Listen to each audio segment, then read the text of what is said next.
திரு நித்யானந்தன், நீங்க எப்படி கருதுறீங்க? மந்திரி சபையில் இடம்பெற வேண்டும் என்பது அமித்ஷாவினுடைய ஆஸ்பிரேஷனா இருக்குது. தமிழ்நாடு ஃபோக்கஸ்ல இந்த எலெக்ஷனை வந்து பிஜேபி வந்து ரொம்ப ஃபோக்கஸ்டா அணுகுறாங்க அப்படிங்கிறது இருக்குது. அந்த அடிப்படையில தான் அதிமுகவோட கூட்டணியும் அமைச்சிருக்கிறாங்க. கூட்டணின்னு அறிவித்த நாளிலிருந்து கூட்டணி ஆட்சிங்கிற பதத்தையும் சொல்றாங்க. அதை எடப்பாடி அவர்கள் மறுப்பதாக தெரியல. ஆனால் ஒரு பார்வை அதிமுக சார்பாக எழக்கூடிய பார்வைங்கிறது கொடுக்கப்படுவதே குறைவான சீட்டா இருக்கும் பொழுது அவங்களுக்கு மந்திரி சபையில எப்படி இடம் கொடுக்க முடியும் அப்படின்றாங்க. இது எப்படி அமித்ஷாவினுடைய அந்த நோக்கம் நிறைவேறுமா? எப்படி நீங்க எப்படி பாக்குறீங்க? இன்னும் 8 மாதம் இருக்குது தேர்தலுக்கு. ஆட்சி அமைப்பதற்கு ஏறத்தாழ 8.5 மாதங்கள் 9 மாதங்கள் இருக்கிறது. வருகின்ற மே மாதத்தில் தான் புதிய ஆட்சி அமையும். அதனால் இதை பற்றி பேசுவதற்கான நேரம் இன்னும் பல காலம் இருக்கிறது. இருந்தாலும் நாம் இப்பொழுது கற்பனையாக பேசி கொண்டிருக்கிறோம். இல்ல, இப்பவே நடைப்பயணத்தை தொடங்கிட்டாரு, சுற்றுப்பயணத்தை தொடங்கிட்டாரு. கட்சி ஒரு கட்சி என்று ஏங்கி கொண்டிருக்க வேண்டும். இத்தனை நாள் எடப்பாடி பிஜேபியும் கூட்டிட்டு போறாரு. இதுவரை எடப்பாடி இயங்கவில்லை. இப்பொழுது 8 மாதத்துக்கு முன்பாக இயங்க தொடங்கிவிட்டார். கூட்டணி அமைத்தவுடனே இறங்க தொடங்கிவிட்டார் என்றால் அவருக்கும் ஒரு தெம்பு பிறந்து விட்டது. தமிழ்நாட்டிலே ஆட்சி அமைக்க முடியும், பாஜக கூட்டணி நம்மோடு சேர்ந்து விட்டது. அந்த தெம்பு அமித்ஷா தான் கொடுத்தாருங்கிறீங்க? நிச்சயமா. ஏன்னா பாராளுமன்ற தேர்தலில் கிடைச்ச வாக்குகள் எண்ணிக்கையில் பார்க்கும்போது அவருக்கு ஒரு தெம்பு ஏற்பட்டது. தவறான கணக்கை போட்டார் அவர். பாஜகவுடன் சேர்ந்தால் சிறுபான்மை வாக்குகள் கிடைக்காது என்று சொல்லி ஒரு சிறுபான்மை கட்சியோடு சேர்ந்து ஒட்டுமொத்த இஸ்லாமியர்கள் வாக்குகளை பெற முடியும் என்று கருதினார். அது இல்லை என்பதை உணர்ந்தார். அதற்கான காரணம் பாஜக அல்ல என்பதையும் புரிந்து கொண்டார். இப்பொழுது பாஜகவுடன் சேர்ந்து அந்த பாராளுமன்ற எண்ணிக்கையில் பாராளுமன்றத்தில் வாங்கிய விழுக்காட்டை அதிமுகவுடைய விழுக்காடோடு சேர்த்து இன்னும் பல கட்சிகளை சேர்த்து நாம் ஆட்சி அமைக்க வேண்டும் என்று எடப்பாடி அவர்கள் விரும்புகிறார்கள். அந்த தேசிய ஜனநாயக கூட்டணி என்டிஏ அந்த கூட்டணியினுடைய தலைவராக எடப்பாடி அவர்கள் இங்கே செயல்படுகிறார்கள். காரணம் என்ன என்று சொன்னால், தமிழகத்திலே திராவிட முன்னேற்றக் கழகம் ஒரு பெரிய கட்சி. அதற்கு பின்னாலே அதில் எனக்கு ஒரு சிறிய நெருடல் இருக்கு. இங்க தமிழ்நாட்டில் சட்டமன்ற தேர்தலுக்கு தலைமை தாங்குவதா இருந்தா அதிமுக கூட்டணியினுடைய தலைவர் என்கின்ற பதம் தான் பயன்படுத்தப்படணும். இது சட்டமன்ற தேர்தல் ஃபோக்கஸ்டு.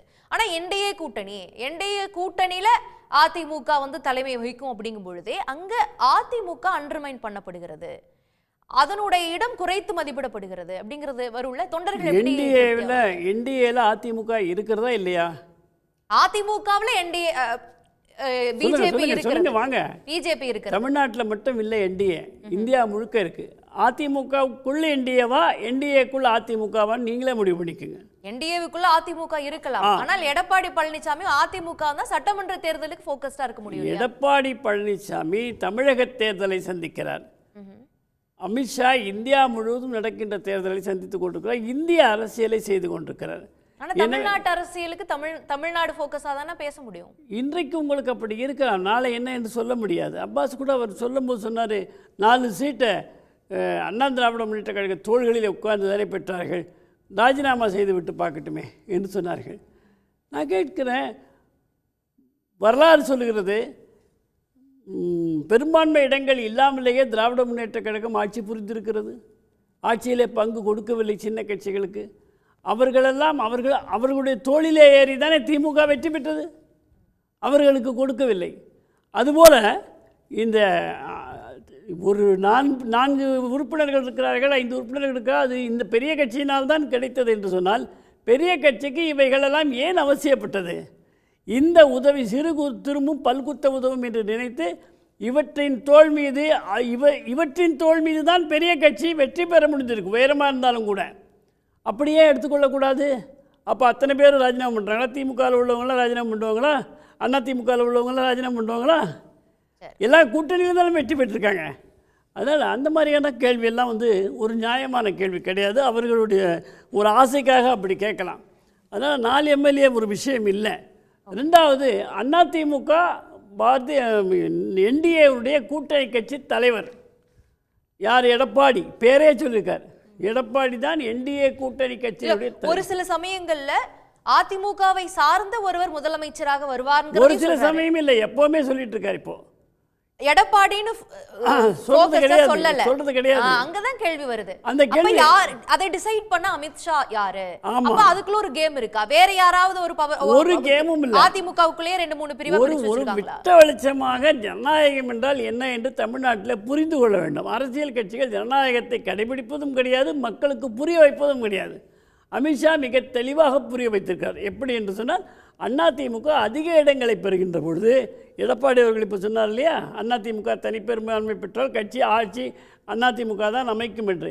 இதைத்தான் அமித்ஷா அவர்கள் சொல்லி, யார் முதலமைச்சராக வருவார் என்பது அந்த கட்சி முடிவு செய்ய வேண்டும். அங்கே இருக்கக்கூடிய தேர்ந்தெடுக்கப்பட்ட உறுப்பினர்கள் எடப்பாடி அவர்களை தேர்ந்தெடுத்தால் அவர்தான் முதலமைச்சர். எனவே அதை அந்த கட்சியினுடைய ஜனநாயகத்தில் அமித்ஷா மூக்கை நுழைக்க கூடாது, அதுதான் ஜனநாயக பண்பு என்பதை மக்களுக்கு எடுத்து சொல்லிக் கொண்டிருக்க. அதை நாம் கற்றுக்கொள்ள வேண்டும்.